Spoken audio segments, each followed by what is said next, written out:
blog. Like we were mentioned earlier, everything's on a cradle to grave model right now.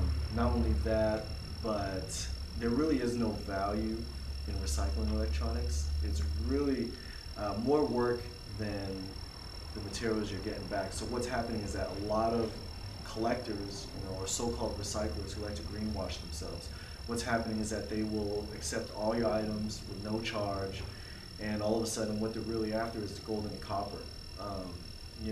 If let's say, for you business students, let's say you guys are taking tons and tons of electronic waste with no charge, then there's really no budget for you to recycle responsibly, especially when there's no government subsidies. Yeah.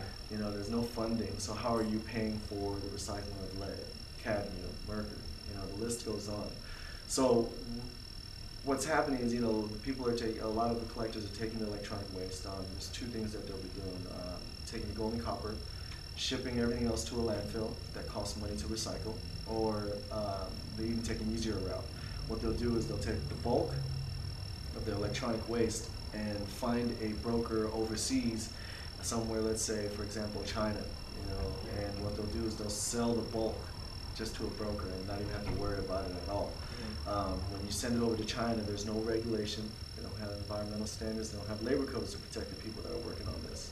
So what happens is it winds up getting broken down with very primitive methods by villagers, or just regular people that really don't understand the danger they're in. Yeah. And for example, one of the primitive methods that they use for cords or for IC boards, what they do is they'll have a bucket of acid and they will just dip it in there to just melt it down there. Yeah. So they can try to get to the gold and copper.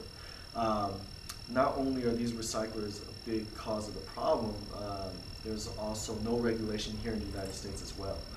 There are no regulations on shipping anything overseas. There's no laws of exporting any toxic materials. So that's definitely another issue with the e-waste. Isn't there EPA regulations though? EPA regulations, now that will get very political. Mm-hmm. I think we should keep that out of the discussion, because once you start talking about like EPA and federal regulations and standards, see, the thing is, the EPA, they do have standards, but let's just say it's not very high. Mm-hmm. For example, I'll tell you now, just between us, off the record, is that with the EPA, I've been working with the EPA for about a year. Hello. Hey, how's it going? Just dropping out some flyers. Okay. What do you have? Happy hours. All right. Workout.